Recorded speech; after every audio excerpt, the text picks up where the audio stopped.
मेरा नाम अमरेश सर यानी अमरेश कुमार झा। मैं संकल्प एजुकेशन बिलासी टाउन में फिजिक्स का टीचर हूँ।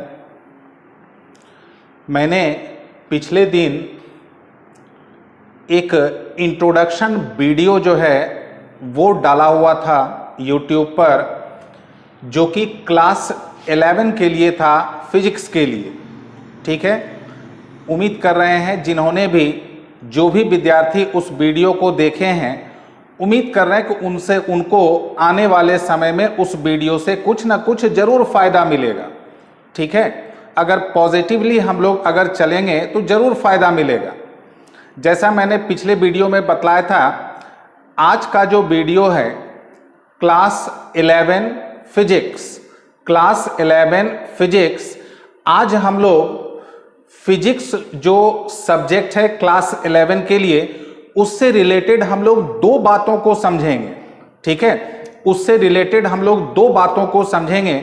पहली बात कि पूरा सिलेबस प्लान क्या है, यानी जो गवर्नमेंट जो बना के देती है, चाहे झारखंड बोर्ड हो, बिहार बोर्ड हो, सीबीएसई बोर्ड हो, आईसीएसई बोर्ड हो, जो भी बोर्ड हो, गवर्नमेंट एक सिलेबस को बना करके देती है जिसको कि हम लोगों को फॉलो करना पड़ता है, स्टूडेंट को उसको पढ़ना पड़ता है। ठीक है, और दूसरा जो आज हम लोग समझेंगे कि एग्जाम का पैटर्न क्या होता है। एग्जाम का पैटर्न क्या होता है, ऑलमोस्ट हर एक बोर्ड में एग्जाम का पैटर्न क्या है वो सेम है। ठीक है, तो आइए हम लोग समझते हैं क्लास 11 फिजिक्स का सिलेबस प्लान क्या है। आप लोगों के सामने ये लिखा हुआ दिख रहा है। ठीक है, पहले आप लोग इसको 10-15 सेकेंड तक एक बार व्यू ले लें। अब मैं इस पूरे सिलेबस प्लान को आप लोगों को समझा रहा हूं। अधिकांश विद्यार्थी इतना लंबा चौड़ा सिलेबस देख करके डर जाते हैं, क्योंकि उनका क्लास 9-10 का हैबिट होता है। तो मैंने पिछले वीडियो में बताया था कि क्लास 9-10 के कंपैरिजन में क्लास 11-12 का सिलेबस थोड़ा खुल जाता है, एक्सपैंड हो जाता है। ठीक है, तो मेंटली हम लोगों को प्रिपेयर रहना होगा। पूरा का पूरा जो सिलेबस है क्लास 11 फिजिक्स का, जो पूरा सिलेबस है, चाहे झारखंड बोर्ड हो, बिहार बोर्ड हो, सीबीएसई बोर्ड हो, आईएससी बोर्ड हो, जो भी बोर्ड हो, पूरे के पूरे सिलेबस को 10 यूनिट्स में डिवाइड कर दिया गया है। 10 यूनिट्स, यूनिट मतलब होता है इकाई यानी खंड। ठीक है, तो पूरा जो सिलेबस जो हम लोगों को पढ़ना और पढ़ाना है, उसको 10 अलग अलग खंड, 10 अलग अलग यूनिट्स में डिवाइड कर दिया गया है। और कुछ यूनिट्स थोड़ा सा लंबाई में बड़े हैं, तो कुछ यूनिट्स की लंबाई छोटी है। जिस यूनिट की लंबाई अधिक है उसको अलग अलग चैप्टर्स में बांट दिया गया। तो इस तरह से पूरा सिलेबस कितने खंड यानी कितने यूनिट्स में डिवाइडेड है, तो 10। लेकिन अगर आप लोग चैप्टर देखेंगे, एंड में ही मैं आ रहा हूं, फिर मैं शुरू में आ रहा हूं, चैप्टर अगर देखेंगे तो 15 होता है, लेकिन खंड यानी यूनिट अगर देखेंगे तो कितना होता है, 10। ठीक है, तो आप लोग दिमाग में सेट कर लेंगे। हालांकि चैप्टर पर बहुत ज्यादा फोकस नहीं हो, हम लोग भी दिमाग में सेट कर लेते हैं यूनिट, यानी total number of units in class 11 physics is 10। ठीक है, टोटल नंबर ऑफ यूनिट्स कितने हैं, 10। आइए हम लोग बारी बारी से हर एक यूनिट में क्या क्या चैप्टर्स हैं, उनका टॉपिक क्या है, ठीक है, उसको पहले हम लोग देख लेते हैं। यूनिट 1 में आप लोगों को दिख रहा है 2 चैप्टर। यूनिट 1 में चैप्टर 1 एंड चैप्टर 2। चैप्टर 1 है फिजिकल वर्ल्ड, भौतिक जगत। इसमें हम लोगों को ज्यादा कुछ नहीं, एक भौतिकी का एक इंट्रोडक्शन, फिजिक्स का एक इंट्रोडक्शन, ठीक है, यानी मूल बातों को थोड़ा समझना है। दूसरा जो यूनिट 1 का चैप्टर नंबर 2 है, यूनिट्स एंड मेजरमेंट्स, मात्रक एवं मापन। ये तो बहुत ही इंपॉर्टेंट जो है चैप्टर्स इसको माना जाता है, क्योंकि इस चैप्टर का यूज हर चैप्टर में होता है। यूनिट 1 के चैप्टर 2 का यूज फिजिक्स को जब जब हम लोग पढ़ेंगे, चाहे 11 में पढ़ें, 12 में पढ़ें, आगे पढ़ें, इसका यूज होता रहेगा। ठीक है, अब आते हैं यूनिट नंबर 2। यूनिट नंबर 2 में भी आप लोग को दिख रहा है 2 चैप्टर है, chapter number 3 and chapter number 4। Actually में चैप्टर नंबर 3 है motion in a straight line, सरल रेखा में गति। ये सबका क्लास 9 में पूरा पढ़ा हुआ है, ये जस्ट रिवीजन है, रिपीट है। और चैप्टर नंबर 4 है मोशन इन अ प्लेन, समतल में गति। ये जो दोनों चैप्टर हैं यूनिट नंबर 2, इस दोनों चैप्टर को कंबाइंड तरीके से कहते हैं हम लोग काइनेमेटिक्स, यानी हिंदी में कहते हैं इसको गतिकी। तो यूनिट नंबर 2 कौन सा हुआ? गतिकी, काइनेमेटिक्स, जिसके अंतर्गत 2 खंड है, chapter 3 and chapter 4। Unit number 3, unit number 3 में एक ही चैप्टर है, चैप्टर नंबर 5 जो है फोर्स, लॉज ऑफ मोशन। इसमें भी आप लोगों को बता दें अधिकांश टॉपिक जो है वो क्लास 9 का ही है। मैंने पिछले ही वीडियो में आप लोगों को बताया था, याद होगा, सजेशन नंबर 2 में मैंने बताया था कि आप लोग क्लास 9 के सिलेबस को अगर एक बार रिपीट कर लें तो आप लोगों को बहुत सहूलियत होगी। यूनिट नंबर 4, इसमें भी एक ही चैप्टर है, chapter number 6 work, energy and power, कार्य, ऊर्जा एवं शक्ति। ये क्या था? बल और गति के नियम। Unit number 4 chapter number 6 work, energy and power, कार्य, ऊर्जा एवं शक्ति। ये भी, इसकी भी बहुत सारी बातें क्लास 9 से ही जुड़ी हुई। तो आमतौर पर अगर इस तरफ अगर हम लोग ध्यान दें तो इस तरफ की अधिकांश बातें जो है क्लास 9 का ही रिपीटेड है। तो हम लोग कहां तक पहुंच गए? यूनिट नंबर 4, और चैप्टर कहां तक पहुंच गया? Chapter number 6। ठीक है, अब हम लोग आगे बढ़ते हैं यूनिट नंबर 5। ये जो है, ये यूनिट नंबर 5 जो है, इसमें भी एक ही चैप्टर है। ये बिल्कुल सबों के लिए नया होगा। चैप्टर नंबर क्या हो जाएगा? 7। लेकिन पहले मैं बता दूं, यूनिट 5 का नाम है रोटेशनल काइनेमेटिक्स, घूर्णन गतिकी। घूर्णन गतिकी यानी पढ़ना है काइनेमेटिक्स ही। जैसे आप लोग यहां देख रहे हैं, ये भी काइनेमेटिक्स है, लेकिन ये स्ट्रेट या सर्कुलर काइनेमेटिक्स है, लेकिन वो रोटेशनल काइनेमेटिक्स है, घूर्णन गतिकी।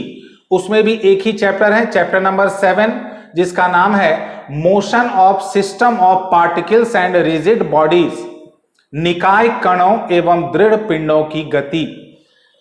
अब आते हैं यूनिट नंबर 6। यूनिट नंबर 6 में भी एक ही चैप्टर है, ग्रेविटेशन।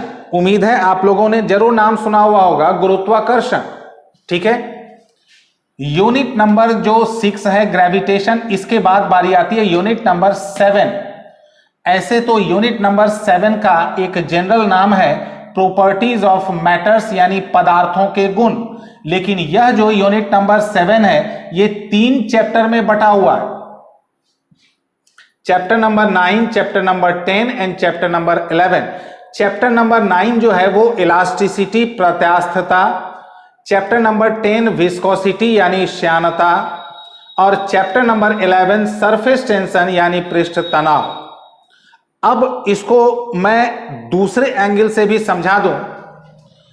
ये जो यूनिट 7 है प्रॉपर्टीज ऑफ मैटर्स, पदार्थों के गुण, तो पदार्थ तो आप लोगों को पता है, मैटर्स यानी पदार्थ 3 फॉर्मेट में होते हैं, सॉलिड, लिक्विड और गैस। तो यह जो चैप्टर नंबर 9 है ये बेसिकली सॉलिड से रिलेटेड है। चैप्टर नंबर 10 लिक्विड और गैस दोनों से रिलेटेड है, लेकिन चैप्टर नंबर 11 जो है ये किससे रिलेटेड है? ठीक है, ये है द्रव से रिलेटेड। चैप्टर नंबर 10 जो विस्कोसिटी है, इसको किसी किसी किताब में फ्लो ऑफ फ्लूइड्स भी लिखा मिलेगा, तरलों का प्रवाह, फ्लो ऑफ फ्लूइड्स। ठीक है, अब हम लोग आते हैं chapter unit number 8। Unit number 8 में भी 2 चैप्टर है। आप लोगों को कुछ बुक में यूनिट 8 का चैप्टर नंबर 12 हीट जो है वो प्रॉपर्टीज ऑफ मैटर यानी यूनिट 7 में ही मिलेगा। ठीक है, कुछ बुक में यूनिट नंबर 8 के चैप्टर नंबर 12 यानी हीट, ऊष्मा को यूनिट नंबर 7 में ही डाला हुआ मिलेगा, लेकिन थोड़ा सा वहां पर स्टूडेंट को कंफ्यूजन होता है। इसलिए मैंने इसको यूनिट चैप्टर नंबर 12 हीट को मैंने यूनिट नंबर 8 में डाल दिया है, और इसमें दूसरा चैप्टर नंबर 13 है थर्मोडायनामिक्स, उष्मागतिकी।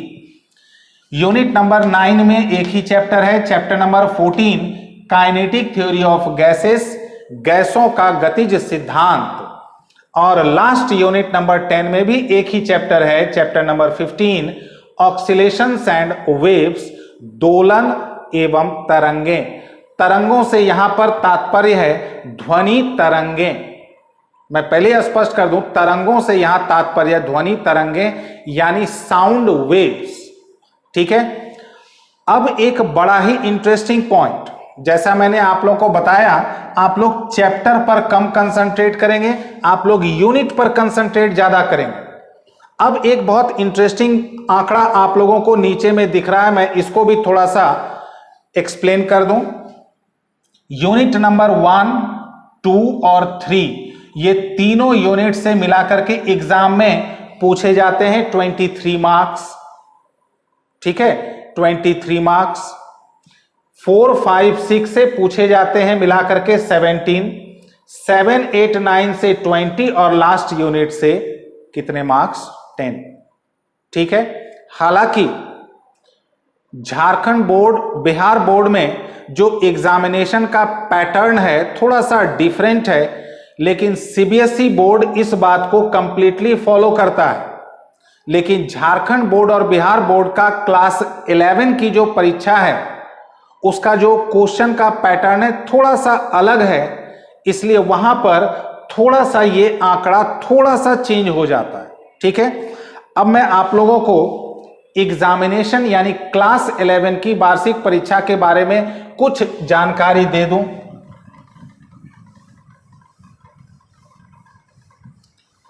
आप लोगों ने अभी तक यूनिट नंबर 10 यानी टोटल यूनिट्स का मार्क्स जो है, उम्मीद कर रहे हैं आप लोगों ने टोटल मार्क्स कैलकुलेट कर लिया है, जो कि कितना आ रहा है।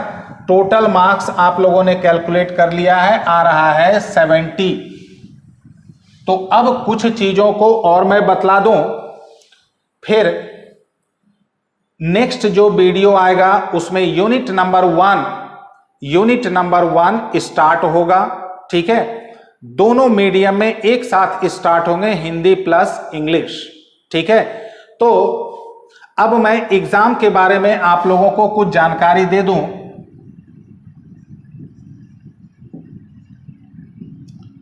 फिजिक्स टोटल मार्क्स होते हैं 100।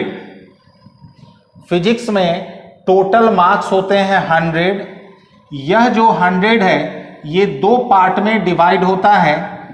एक कहलाता है थ्योरी और दूसरा कहलाता है प्रैक्टिकल। थ्योरी होता है 70 मार्क्स का, जो आप लोगों ने वहां पर ऐड करके रखा हुआ है, और प्रैक्टिकल होता है 30 मार्क्स का। ठीक है। ये प्रैक्टिकल का मार्क्स तो अपने अपने स्कूल कॉलेज के ऊपर डिपेंड करता है। बाकी आप लोगों ने जिस बोर्ड में एडमिशन लिया है या लेने वाले हैं, उस बोर्ड के द्वारा जो एनुअल एग्जामिनेशन होगी उसका मार्क्स रहेगा कितना? 70। ठीक है। तो ये 100 दो पार्ट में बटा हुआ मिलेगा, 70 और 30। सबसे जरूरी बात, पास मार्क्स जो है वो होता है 33, लेकिन ये भी बटा हुआ है दो भागों में, 23 और 10। तो 23 किसके लिए? थ्योरी, और 10 किसके लिए? प्रैक्टिकल। हालांकि कुछ बोर्ड में थोड़ा सा नियम में परिवर्तन होते रहते हैं, कुल मिलाकर के 33 लाना है, तो कभी कुछ बोर्ड में थ्योरी में 23 और प्रैक्टिकल में 10 अलग अलग लाने होते हैं। अलग अलग बोर्ड का ये रेगुलेशन है। ठीक है। तो उम्मीद कर रहे हैं कि आज के वीडियो में आप लोगों को क्लास 11 फिजिक्स का पूरा सिलेबस का एक अंदाजा लग गया आप लोगों को। ठीक है। और एग्जाम में टोटल मार्क्स, थ्योरी में कितने, प्रैक्टिकल में, ये देखिए ये जो 70 है, ये यही 70 है। इसी का आप लोगों ने जिस भी बोर्ड में एडमिशन लिया है या लेने वाले हैं उसके द्वारा जो भी एग्जामिनेशन होगी, ठीक है, ये उसका मार्क्स होगा। बात समझ में आ गया। अब हम लोग इसके बाद यूनिट 1 को स्टार्ट करेंगे, ठीक है। और जो भी विद्यार्थी YouTube के थ्रू मेरे वीडियो को देख रहे हैं या देखते हैं या देखेंगे, अगर उनको मुझसे कनेक्ट होना है, तो आप लोग मुझे